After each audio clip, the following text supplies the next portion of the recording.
McKain. High fly ball into right field. She is gone. In a year that has been so improbable, the impossible has happened. Fernando Valenzuela has pitched a no-hitter.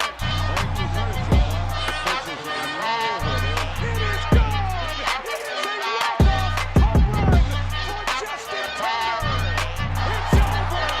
Marcy, a walk-off home run. This is way back. Welcome on, Chris Taylor.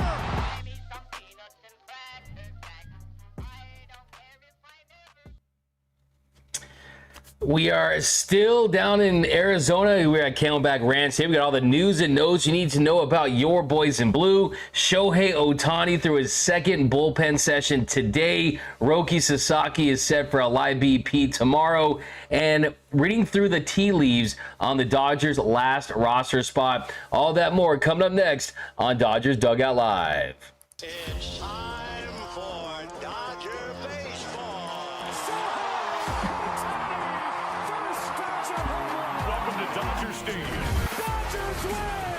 This is the golden age of Dodger baseball. Grand slam. It's a double for Freddie. Mookie Magic. They're going to make big signings. They're going to make impact trades. This is the most anticipated season in Dodgers history. Dodgers have won it all in 2020.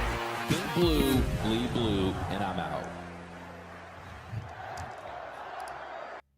What is up, Dodgers Nation, and welcome to another episode of Dodgers Dugout Live, the #1 Dodgers show and podcast on YouTube. My name is Doug McKain, credential member of Dodgers Media. You can follow me on X and Instagram at DMAC_LA. Now, if you haven't yet, do me a huge favor. What are you waiting for? Subscribe to the Dodgers Nation YouTube channel. Hit the subscribe button. Hit the notification bell. Hit the like button. And most importantly, two things. Drop all of your comments down below. I want all of your takes on all things Dodger baseball. And also, comment Roki of the Year so you're eligible for our next giveaway, which is an authentic number 11 Roki Sasaki jersey as soon as they drop. Once we hit 120,000 subscribers, we're past 117 now. So as soon as we do that, you guys will be getting that jersey to one lucky winner that comments Roki Sasaki down below. Also, join the new Discord channel, launching that.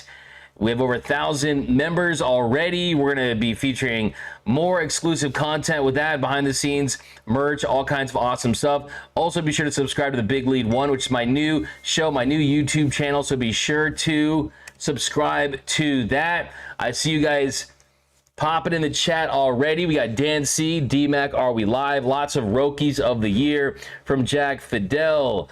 We got Mo Wheel. We got Diego. We've got 408 Sox _15. We've got greetings from Mexico. Jack Geese, he says, what up, DMAC? Perfect timing. BC in the chat. Moe says, DMAC, how we like it in Arizona right now? Arizona. Hey, Arizona is Arizona. I mean, a great place for spring training. You got baseball in the air. And the big story at Camelback Ranch today was Shohei Ohtani throwing his second bullpen session. The first one, which was last weekend, through 14 pitches, was hovering between 92 and 94 miles per hour. Today, you saw more pop. You saw him going out there and taking that next step. He threw 21 pitches, all 14 fastballs, all fastballs. And really, the goal for him is just to continue to get comfortable, continue to build up. Was talking to someone in the Dodgers, and one thing they pointed out, which is how well the lower body looked, specifically pointing out the leg torque and the drive and the back and how the mechanics were synced up on the lower body. So it's just a matter of time. And we've said this before, we'll say it again. It's still incomprehensible that this guy has the potential to be a Cy Young Award winning pitcher and an MVP level hitter. Last season, he had a 50-50 season. This season, a 50 innings pitched is more impressive than 50 stolen bases, right? I mean, we're talking about something that players just can't do. Players aren't built to do. He has a 15.1 B WAR, a 301 career ERA. And just kind of looking back at some of his numbers throughout his career, I look back at that 2022 season, 2.33 ERA in 166 innings of work. Does he get close to that with this year's Dodgers team? I don't think so. I think that the happy innings count for him is around 120, 130 innings pitching in a six-man rotation. But the highest he's ever pitched, the highest he's ever finished in a Cy Young Award balloting is fourth. He finished fourth in 2022. We'll see if he can win that Cy Young if he pitches like the guy we saw before the injury. I do want to point out that, see, a lot of people, Tommy John, second major arm surgery. Sure, it's a second major arm surgery, but it was the internal UCL brace. And his own teammate, Tyler Glasnow, he got that, and yes, it wasn't the second time he had a major arm surgery, but we saw how Tyler Glasnow looked as far as the arm talent, as far as the raw stuff, the velocity, the spin, all of that stuff came back in a big way for Tyler Glasnow. So I think from an expectation standpoint, what I saw today was a pitcher that is gearing up for a monster season, a pitcher that has so much pride in his ability. The work ethic is certainly going to be there, and he feels like he can go out there and compete at the highest level on the mound like he did before the injury. So I think it's fair to have Cy Young level expectations for Shohei Ohtani. And yes, the second arm surgery for a lot of guys, you just never know, right? But then we've also seen velocity jump because of this. And Shohei is someone that throughout his career is not someone that just relies solely on velocity. The last time we saw him on the mound in 2023, he was throwing that four-seam fastball 33% of the time. And I think that people should remember that. I think people should remember that because really the most important thing is that, look, I mean, you don't need a guy to go out there and blow gas and dominate hitters. So you look at the last time we saw him, sweeper 35.3% of the time. Opponents hit 145. Four-seam fastball, opponents hit 163. Also worked in the cutter, also worked in the splitter, especially earlier in his career. But we are talking about someone in Shohei Ohtani. I think people forget this. Last time we saw him on the mound, last time we saw him on the bump, the dude threw 7 pitches. Sweeper, four-seam, cutter, splitter, sinker, curveball, slider. I mean, it's just crazy to see the ability that he does have. So I think that is what really stood out to me, is that if the arm is feeling good, the body is synced up, the mechanics return to where they're going to be, there's no reason why we shouldn't view Shohei Ohtani as an ace-level pitcher, as someone that is right there with Glasnow and Blake Snell and Yamamoto and hopefully Roki Sasaki. So, yeah, look, I mean, there was the performance takeaway, that the stuff looked good, the ball was coming out well, he looked confident, he had the smile on his face, didn't feel like he was pitching with too much pressure. But I think also it was just the electricity, right? I mean, if you saw my tweets today, you saw tons of media members, and that's not normal to have 30, 40 media members out there tweeting, getting video, charting, and then the entire gate where fans can have access to seeing Shohei, that was filled to the brim. So it's going to be exciting. It's the number one thing to look forward to, in my opinion, for this season as far as a player side goes. When he takes the mound, it's going to be box office. It's going to be absolutely electric.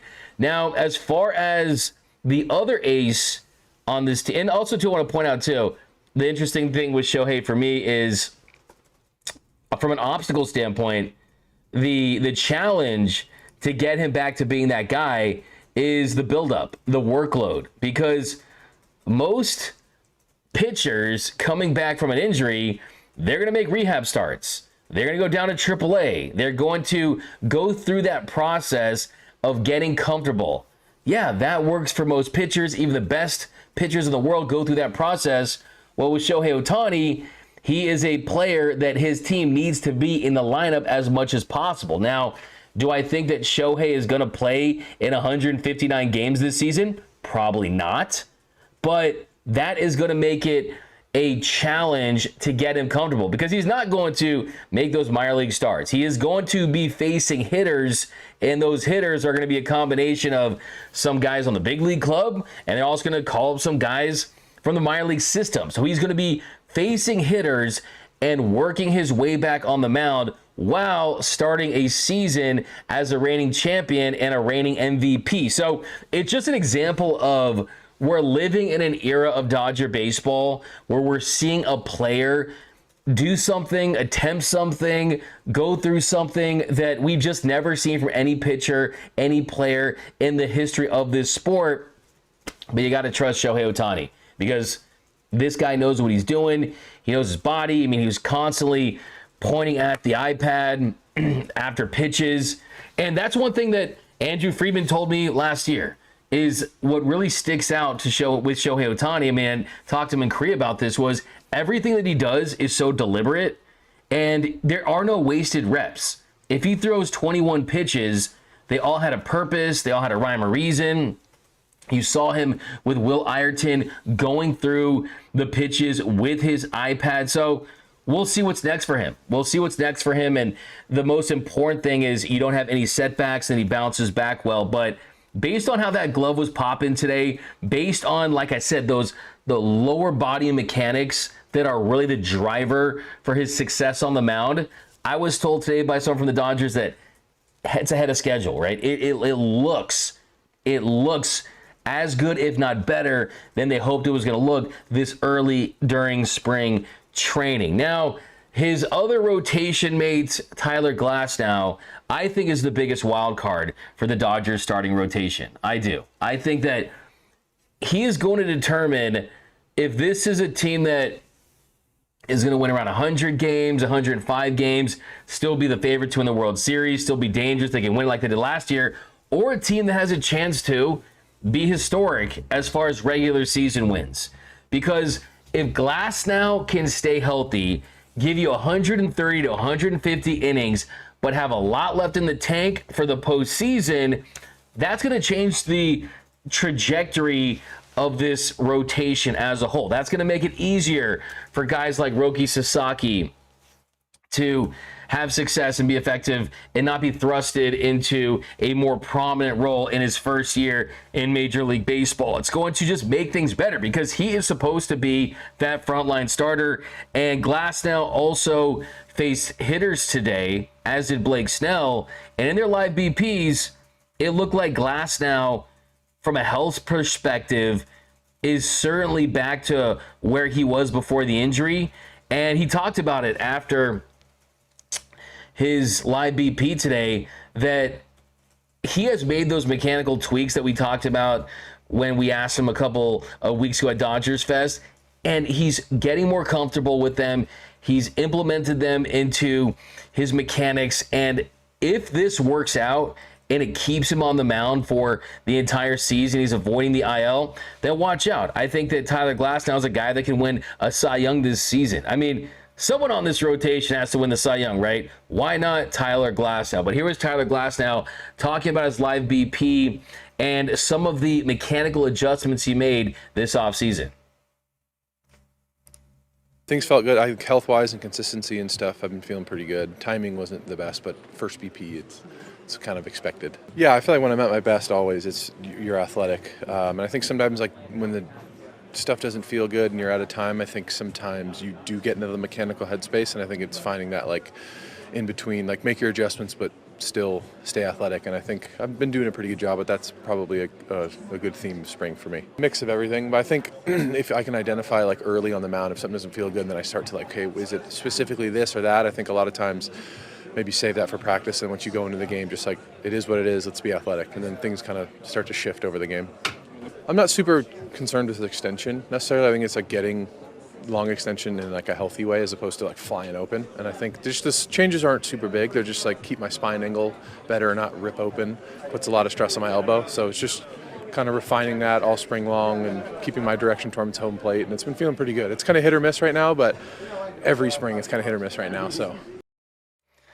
So you heard him right there at the end. That's the important part. The spine and the arm not flying open. Because when it does and the mechanics get sloppy, that's when the force on the elbow is increased, and that's what leads to injuries for Tyler Glasnow. There's a reason why the injuries came later in the season, when fatigue starts to set in, when the wear and tear of multiple starts start to have their impact on your mechanics, because at the beginning of the season, the mechanics are tighter, and because of that, things are staying in line. So with this mechanical tweak, I mean, this is something that makes me excited. The fact that they address something, they can point to a very specific detail that hopefully is going to pay dividends and keep him on the mound, because Tyler Glasnow is as talented as it gets. There's no doubt about it. He is up there with some of the best pitchers in the game when it comes to stuff plus, spin rates, movement. I mean, I'll tell you the two most effective pitches in baseball last couple of seasons. You got the airbender for Devin Williams. Right behind that a couple years ago was Tyler Glasnow's curveball. Does not get talked about enough, but from a stuff plus standpoint, which takes into account the movement, just basically how nasty it is, that was such a plus pitch for Tyler Glasnow. And for him to go out there and have the confidence to throw all of his pitches, I think that is another major factor there too, is where if he has complete confidence in his body like that, that is going to take him to another level. Because let's be honest, I mean, right now for Tyler Glasnow, for that contract, he gets the $136+ million extension after he was traded. It was a move that I pushed for. It's a move that the Dodgers made, and it's a move that they are going to look back at and kind of assess. And if it's 2 years in his prime that he was unavailable for the postseason, then that's a move where you're not feeling great about it. But I have all the confidence in the world in a Tyler Glasnow with the adjustments, man. By the way, his attitude, by the way, is so off the charts, man. From a vibe check standpoint, this dude, he's got the hair, he's got the Cillian Murphy movie star looks happening. And yeah, I mean, from a star standpoint, I think he fits perfectly with what the Dodgers are trying to do from a roster build. Now, I got a super chat here, a super chat down below. $2 from Tina Guzman. Do you think the Dodgers pursue Vlad Jr.? It's a good question, but do I think they will? Most likely no, just because you have the DH spot locked up. So because of that, a move for Freddie Freeman is unlikely. Now, could he play third base? It's possible, for sure, but you look at his third base numbers in the course of his career, they were not good at all. So would you give him a big, massive deal to play third base for you? Yes, the offense, when he's on, he's an explosive hitter. When it comes to power, Vladimir Guerrero Jr. is one of the biggest boppers in the sport. Max Muncy has a very team-friendly $10 million club option that the team could pick up. I think a lot of that depends on the season he does have.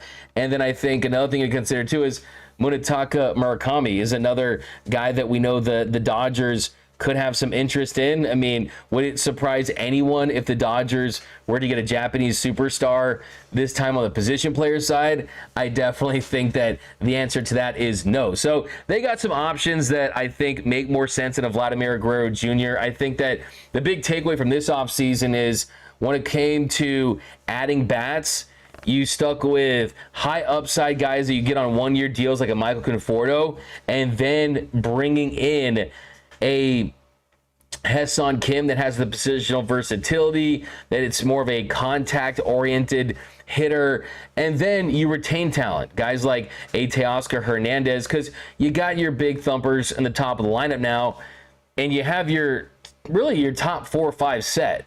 When you look at contracts moving forward, you got Shohei Ohtani, Freddie Freeman, Mookie Betts, Teoscar Hernandez, Will Smith.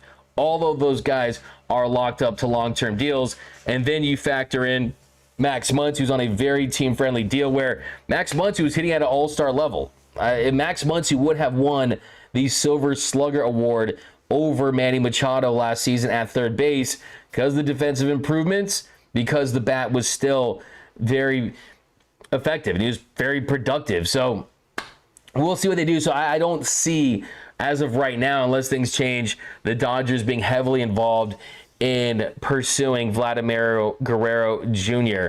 But hey, one of the great, exciting players in the game, that's for sure. And also really good friends with Teoscar Hernandez. During the offseason, Teoscar Hernandez and Vladdy Jr. were working out together in Florida. A couple more comments, guys. You guys are really rocking with. By the way, so I want to say happy birthday to Manny Mota. Turned 87 today. Talked to Jose Mota, Dodgers analyst, play-by-play for Dodgers Spanish radio, also does work for Sportsnet LA.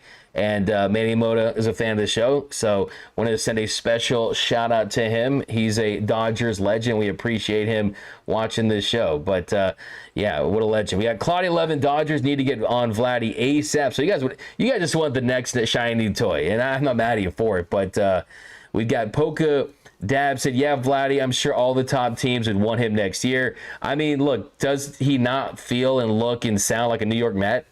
And if that organization led by Stephen Cohen is truly printing money and spending lavishly like we know they're capable of doing, well, then he certainly is a guy that they can certainly bring in for sure. We got, here we go. We got the baseball isn't easy. El Machingon. Tina Guzman says Devers is not that happy with Boston. He's Vladdy's friend too. I don't see him going there. If Devers say sus things about them, yeah, I mean, we'll see what happens with Alex Bregman, right? Bregman has to see if he's going to opt out if he has a good year. I think that the goal for Bregman is to have a monster season and then put yourself in a position to get a better payday. MG says Vlad needs to lay off the tortas. Come on now. Gonna give you a bruh for that one. Murakami, I see that down below in the comment section for sure. Nufo says, how likely is 117 wins this season? Gonna play my interview with Miguel Rojas from earlier today, and I asked him about that big number that he threw out on the Rose rotation with Chris Rose, and you'll want to hear what he had to say for sure. But let's keep moving, guys. There's a lot to get into here. Spring training in full swing. This Dodgers team, they're in a really, really good spot right now. It feels like it's a smooth spring training where, hey, they know the goal is to go back-to-back. And this feels like a team that's kind of pacing themselves because they know the type of year that is in store for them. Because, look, this is a team that has all the talent, all the depth to go out and do that. And another real big wild card, I would say, is Dustin May. And Dustin May, Bobby Miller, these young, talented Dodgers starting pitchers, Tony Gonsolin, guys like that. Could see Emmett Sheehan back later. I mean, there's a lot of young talent in this organization. Landon Knack, Ben Kasperius, tons of young talent. And Dave was asked about some of the spring standouts, and he keeps bringing up Bobby Miller. He keeps talking about Bobby Miller, and he keeps bringing up Dustin May and the kind of potential that he has. So that's definitely something to look for. Here was Dave Roberts. Here was Dave Roberts talking about the big standouts today at Dodgers spring training. Actually, no, we're gonna hit that in a second. I actually want to switch gears to some of these pictures. You guys see these? We got Shohei, Yamamoto. This is Dodgers picture day today, which is pretty awesome. You got the Yamamoto, Roki Sasaki, and then look at this right here. Look at this, do a little mini breakdown here. There's our friend, Kenta Maeda. Not Yoreda, Maeda. Kenta Maeda right here smiling. So you had that, which is really cool. By the way, just look at those lettering. Look at the lettering on the back. You got the big letters again, the numbers. Do you think you still have the see-through pants?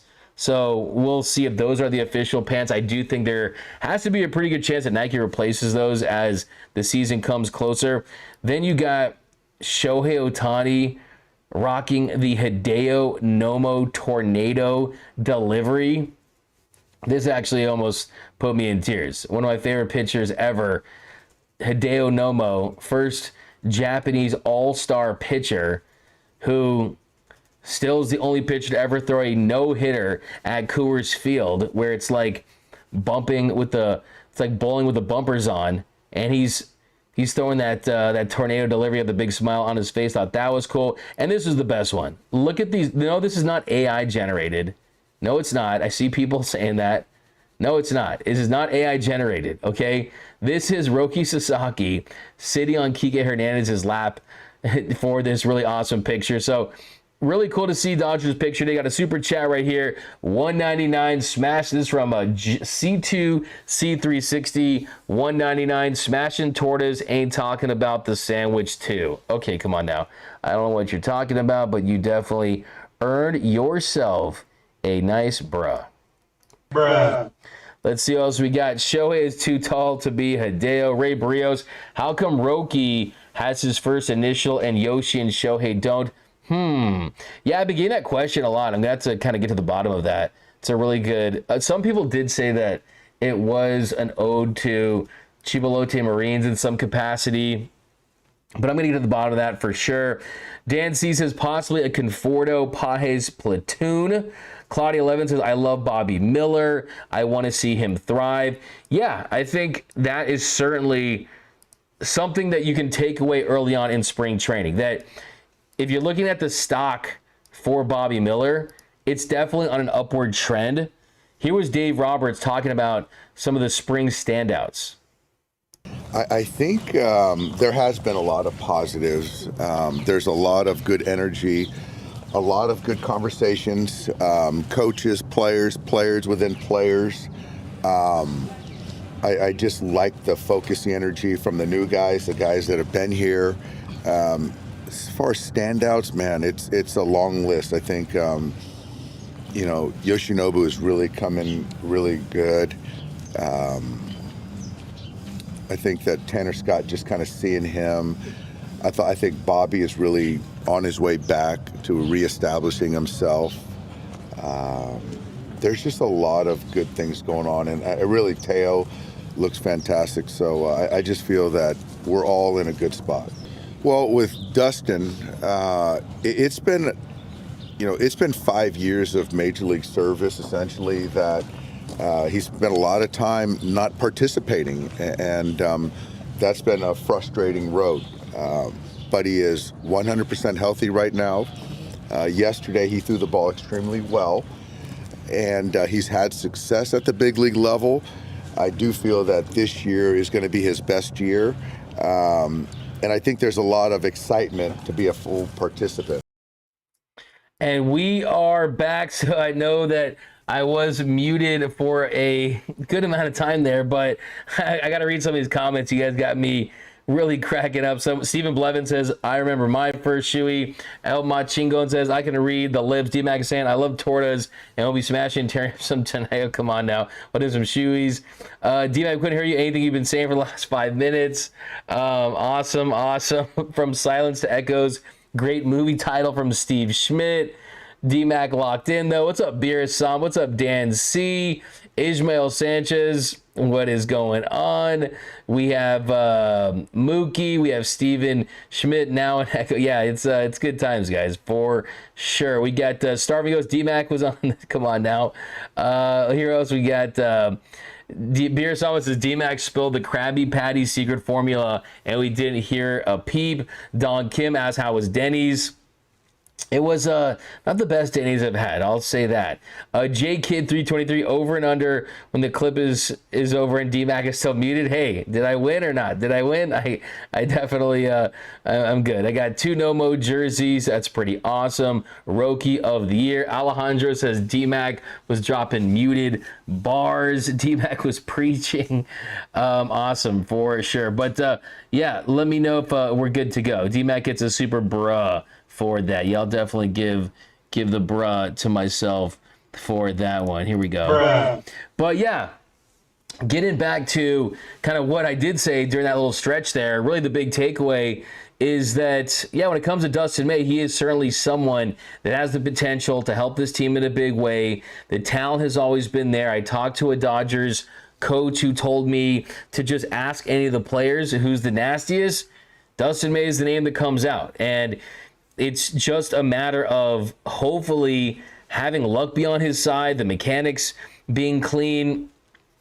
And the thing with Tyler Glasnow as well, too. I mean, he's in the same boat. I mean, it's the command, it's the four seam, it's everything related to that. So, yeah, I think for me, it's really one of those situations where the Dodgers have tons of options. They've talked a lot about doing a lot of research and going to a six-man rotation and giving guys extra days and optimizing them with days off and drop-in starters and things like that. I think it's just a matter of a numbers game. I think the way they're looking at it as we're the team that can afford a lot of pitching depth, and we're crossing our fingers that this is the year that a combination of good luck and good fortune, pitchers who are given all the information to try to stay healthy, that all works out in their favor. Now, next thing I want to get into, and this to me was really, if I had to kind of give you guys one thing from today that I learned here at Dodgers spring training, it is, look, I mean, as great as this team is, for as what star power as this team has, I think from a storyline standpoint, it's number one, Shohei Ohtani pitching. Number two, Roki Sasaki pitching.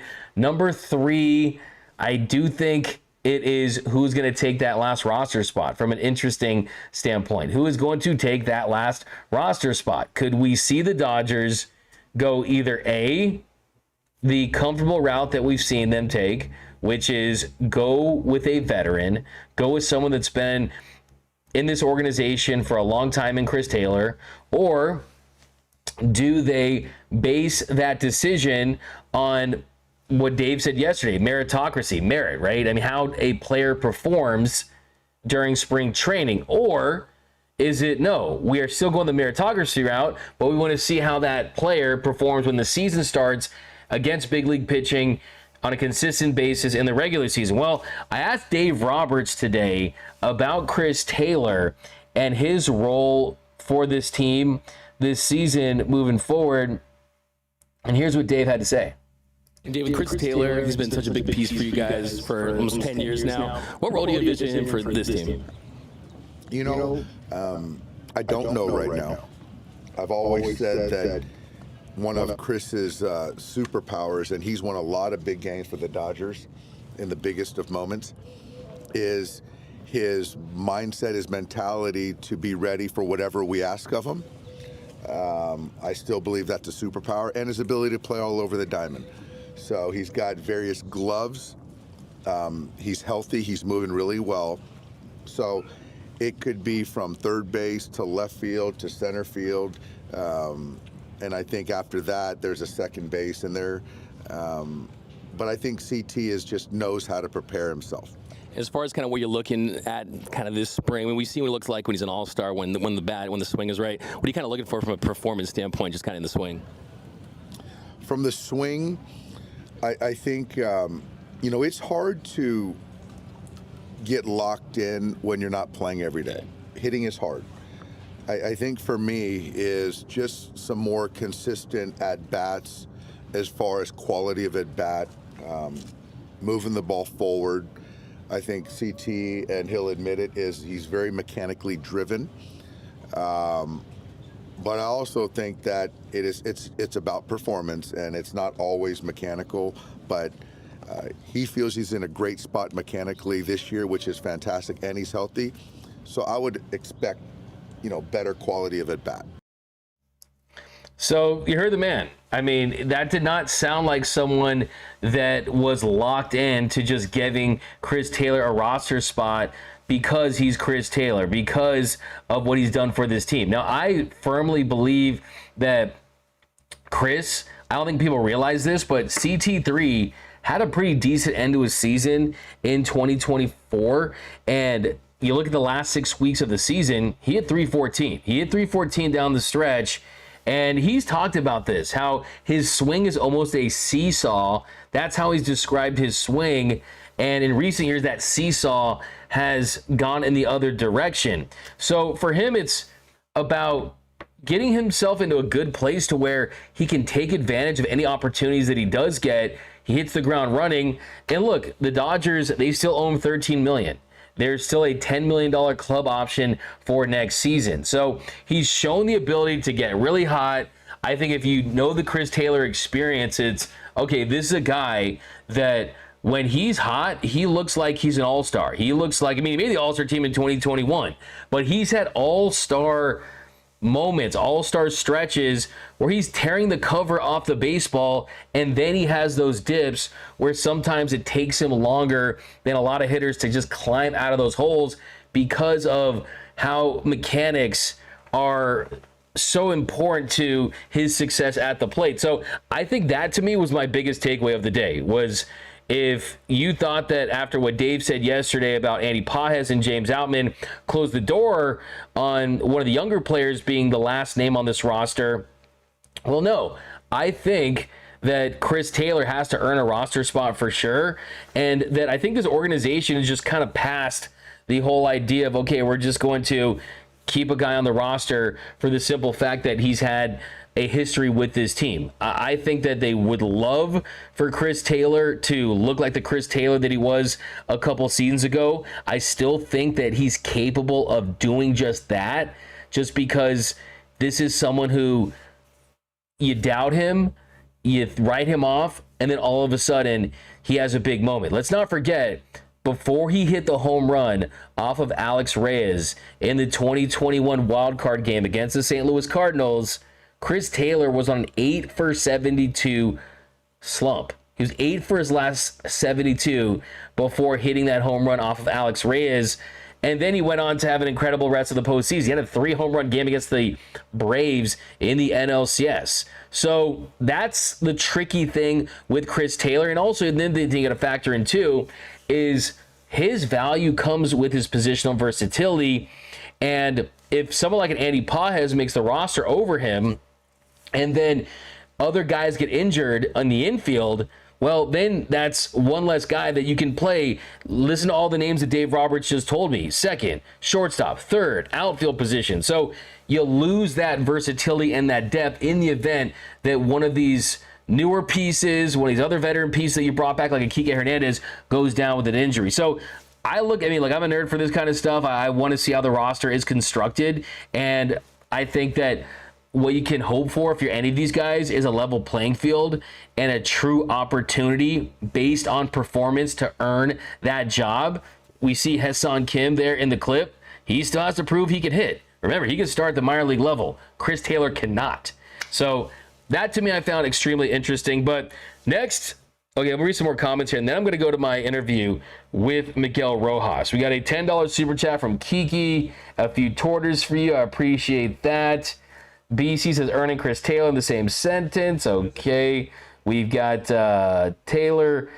Some Taylor love. Some of you guys are not big Taylor believers. It sounds like that. But let me play my interview with Miguel Rojas, and then we'll come back. We'll talk some more spring headlines.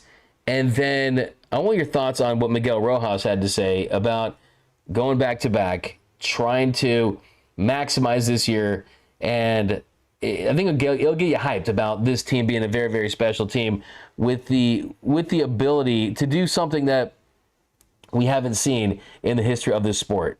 You had off-season surgery. You had a short off-season. How did that impact your routine at all getting ready for the season? Yeah, it was different for sure. I tried to do the best I can to be ready for the first day of spring training. I think that's why I make the commitment and the sacrifice to come here right after Fan Fest and give myself a little bit of time to be on the field before the full workout start. And I found myself like with a pretty big company, like almost the whole infield was here already, working out and getting ready to go after, and it's pretty exciting and pretty refreshing to see that from a team that just stopped playing 3 months and a half ago. I think that shows how hungry we are as a team to not just be satisfied with one World Series champion, and we're trying to do it again. But on my own kind of perspective, it was a different offseason for me, but I'm excited to go out there and test how the surgery went. Yeah, and it feels like that. It feels like this team, having just won a World Series, it feels like they're as hungry as ever. Where do you think that comes comes from? I think it's the determination of being good and the expectations from the Dodgers organization to always be the best.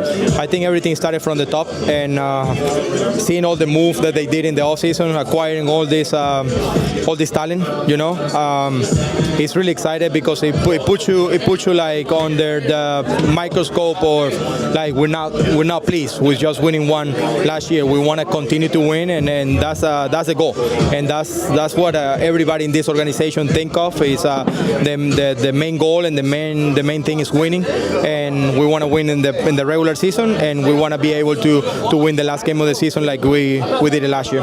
Yeah, we know the standard for this organization is World Series titles, but is there anything to tap into to doing something special, like being the first team since the 2000 Yankees to go back-to-back? Do you kind of tap into that a little bit, or is it just let's go out there and win another World Series? I think it's a sustainable winner for the fans, for the people that supports day in, day out in LA, and they travel really well too. We lead the league in assistance every single year, and I think the organization, especially the ownership and front office, are trying to give back to them. Like it's important to understand all the people that support us throughout the whole year and the whole city of LA. They deserve a team that they feel proud of. So I'm pretty excited to be part of this and be part of something bigger than just a game of baseball. It can be legendary. So it's going to be up to us to deliver, and we got to perform on the field. Yeah, and Miguel, you made some headlines when you threw out that 120 wins a couple of weeks ago, but you look around this clubhouse and you think, if these guys stay healthy, the sky's the limit. There's no reason why you couldn't, right? Yeah, I mean, someone won 116 before, these guys possible. Exactly. So I'm not just talking to put a headline out there, to be listened by everybody and say what is this guy talking about. We know what we're capable of, and we know we are the Dodgers, and we're gonna be ready to play every single game. And if we can win 162, we're gonna try. That's the mentality right here. We all know that we're gonna lose some games, but at the same time, we're never gonna be satisfied with that result. We always want to win more games, and that's the goal. Yeah, and last year, I mean, you individually, you had really your most productive season at the plate. What was the key to that consistency, and what do you think is the key to doing that again this season? Yeah, a couple things happened last year that I kind of got a time to sit down and reflect over. I got an eye surgery last year in the off season. I make a mechanical change. I got the opportunity to play every day when Mookie got hurt. I think all those factors kind of like tap into my season. I can't really tell you like especially one point, but I think I always trying to put myself in the best position to do that, and I think I'm capable. Like that's not crazy for me to dream that I can repeat that, and I can hit my batting average. I can be a complete player, a shortstop if they need me, and whenever they need me in any position, the versatility is there too. Absolutely. I mean, guys like you just can play it all. I mean, defensively. I want to ask you about Mookie Betts, though. I mean, the last year he does something that no one really would ever attempt. I mean, guys, 6-time Gold Glove award winner in right field, over 30 plays shortstop. How has your first impressions been seeing him play shortstop after a full off season, practicing and getting ready for that position? Yeah, I got the opportunity to go to LA early, like I said, and work out with him for a couple of days over there with the guy that he was working, and got the opportunity to experience his routines, the philosophy and the techniques that he's going to be using this year, especially knowing that he's going to play shortstop now. He got his glove ready, like he doesn't have to move from right in the middle of the season, or he was, remember, he was bouncing back and forward between second and short. He's not going to do that this year. I think he's in a pretty good spot to be successful, and I think knowing that you're going to play the position and having the techniques and our routine every single day is going to help him a ton. He's been looking really good, comfortable, and the most important thing is the communication that is between us right now. him with the second baseman, with the third baseman, so his job is going to be easier because others are going to be there for him. Yeah, like Andrew Friedman told me, never bet against Mookie Betts. Had anything stand out as far as watching Hassan Kim play? I mean, he's someone that has multi-time Gold Glove Award winner in the KBO. What are your first impressions of him? Really good defensively. He's comfortable. His feet and his hands work really well. He got a pretty good arm too. I'm excited for him. I think the sky is the limit for that guy, and I'm excited to have it on my team because it's something that I can actually see that he can become the next Miguel Rojas. You know, like he can play different positions. He can play all over the infield, provide really good defense, and I know Doc said yesterday defense wins games too, and that's a guy with a glove that can win you a game. I can tell you with experience that every time that I take the field and I play shortstop, I feel like I can win you a game with a play. So that's really important to have, and I'm excited for him, and I just wish the best for him and his career. The jersey change and going from 72. Does it feel like you're kind of back, and you just talk about that experience and how awesome that was? Yeah, it's amazing. Almost 11 or 12 years later, I'm here in this clubhouse in a different side. I was on that side. Now I'm sitting here. Every morning for me, it's like a wake-up call of blessings of being here after such a long time and having the opportunity to make my debut here. Maybe kind of like go back in time and appreciate and be grateful for the things that happens to me in my career. And number 72 means a lot to me. It means more than any other number because it was the one that I used to debut it, and hopefully I can use that until I retire here. It's incredible. You can drink that sake when you win another World Series this year to celebrate. I don't think I can wait that long because sake can be stored like that. I'm gonna be drinking that sake next Sunday because my birthday is Monday. Oh, awesome. So I'm celebrating with that. Defense wins championships, right? Well, thank you so much. You're so gracious with your time. We always appreciate that. Got one more for you though. Any special cleats in store for ring day? Are you cooking up something? I'm thinking gold. I mean, anything right now you kind of thinking for those ring day cleats? I need to work on that. I have it on my mind. I need to see what I'm gonna do. But at this age in my career, I'm just looking for comfort over the look. Get some Hoka cleats. No. So I need Kobe or Jordan. What do you think? I think I'm gonna go with Kobe's for that day, especially because like what Kobe means for LA, and especially that I'm a Kobe fan. So looking forward for that day, and it's gonna be really special. Hey, Miguel, thank you so much.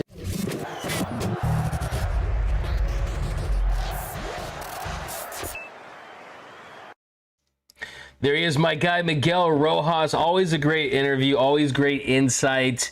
And yeah, got me really excited about Mookie Betts at shortstop. Also, Hassan Kim, raving reviews about his defense. And that's going to translate right away. The only question is the bat. Now, couple other things, a little on the zooming out, wider scope of baseball. Rob Manfred, he did speak today. It was the Cactus League Media Day. Of course, he was asked about the Dodgers and some of the disparity when it comes to the salaries. And his quote on the Dodgers and their offseason spending and their spending for the last couple of seasons is, Manfred said, quote, the Dodgers have gone out and done everything possible, always within the rules that currently exist, to put the best possible team on the field. I think that's a great thing. That type of competitive spirit is what people want to see. So, hey, Manfred knows where his bread is buttered, right? He knows where the golden goose is, the cash cow. He saw 29 million people watch the World Series domestically, and when you include Japanese ratings as well. And then he also mentioned today that from a sponsorship standpoint, it's unreal how competitive it is for the Tokyo series between the Dodgers and the Cubs and how many companies want to get involved. He knows that the Dodgers are great for the bottom line, and that's what means something for him. Now, as far as teams out there, look, I mean, there's revenue sharing. There's bottom feeding teams that just are not investing into their roster, into their product. That isn't the Dodgers' problem. The Dodgers have built one of the best organizations in all of professional sports, and it did not happen overnight. It did not happen just because the Guggenheim Group bought this team. This team's success can be traced all the way back to Brooklyn because a lot of the Dodgers' success is because of their fans. It's because they sell out as much as they do and lead the league in attendance as much as they do. Would the Dodgers have signed a television deal of over $8 billion if you didn't have one of the best fan bases in sports? No, you wouldn't have. So the success that the Dodgers are experiencing today, the financial windfall that is coming with the influx of Japanese talent with Shohei Ohtani and Yamamoto and Roki Sasaki, that can be traced all the way back to Branch Rickey and Pee Wee Reese and Jackie Robinson. That can be traced all the way back to Walter O'Malley, who brought this club all the way from Brooklyn to LA and established a franchise that became the fabric of what we do as Angelinos, what we do as people that love this team. So I don't want to hear it. It's not the Dodgers' problem. They're doing the best with the resources that they have. And look, you have to be selective with the players that you sign as well. So, hey, preach Rob Manfred. The problem is not the Dodgers. The problem is the Pirates. That's what's wrong with Major League Baseball. The Dodgers are great for baseball. They're the opposite of what the naysayers are saying right now. They're not ruining baseball. They're actually saving baseball. They're making it relevant nationally once again. Now, last thing too, I see you guys mentioned down below, Justin Turner did sign with the Chicago Cubs. So the Chicago Cubs are going to be the team the Dodgers face. They open up the Cactus League and they open up the season with them against the Cubbies back in Tokyo. So, hey, JT signs another deal, $6 million to be a Chicago Cub. I think that's a great move. You got to feel good. Chicago, very cold place, but the summer months, it does get pretty hot in Chicago. Got some family in the Chi-Town, and it definitely gets hot there, but man, those months where he's going to be there are the best months of the year. So, look, I'm glad that JT's continuing his career because he still has some hits in that bat. And then he's going to parlay that into a manager job one day. Look, Dave Roberts is going to have the job as long as he wants it. But a couple guys at the top of my list are Justin Turner, Miguel Rojas, guys like that. But a couple more comments here, guys, and we will head out on this one. We'll be back tomorrow. We're down in Arizona at Camelback Ranch. Give you guys the best Dodgers coverage. Go watch the rest of the interviews that I did today, too. Kirby Yates, Miguel Rojas, we played those. But go back and watch Cody Hosey. You got Josue DePaula. You got Zaire Hope. You got some more interviews to go back and watch. We got JT the Red Rocket from Jose Aguirre. Good for JT. Good for JT. Everyone's happy for him. He's got his DNA Sports Recaps. I think his wife is from around there. Yeah, I believe so too, because I'm pretty sure she's a Bears fan. He's a Dolphins fan for sure. But that is going to do it for this episode of Dodgers Dugout Live. My name is Doug McKain. You can follow me on X and Instagram at DMAC_LA. Now, if you have me, do me a huge favor. Hit the subscribe button, hit the notification bell, hit the like button. Also, subscribe to the Dodgers Nation Discord channel. And then when you're back, DMAC, I'm going to be coming back to LA the end of this week. So we'll be in studio next week. So, yeah, it's going to be a huge year, guys. Going to be in Tokyo. Going to be a crazy year. Another crazy year for Dodgers Nation for sure. And we'll be here to give you all the latest and greatest coverage for the team that you love, your boys and in blue. But love you, D-Mac. Love you back, guys. But yeah, that's going to do it, guys. Hit the subscribe button, hit the notification bell, hit the like button. Lloyd Mitchell says, let me get a press pass and hold a bag, D-Mac. I couldn't get as close to as you could today. What's up, Lloyd? Oh, yeah, I want to say 80, the lady I met. I saw she gave me a $10 super chat. I met her son, Yasmani. It's named after Yasmani Grandal, which is pretty awesome. Met her her family. Really, really cool. And I really appreciate all the support, guys. You guys are the best. You guys are the reason why I'm still doing this awesome show, because of you guys. It's definitely the reason why. So definitely hit the subscribe button, guys, and we'll see you tomorrow. And lastly, of course, remember, nothing brings together quite like Dodger baseball. And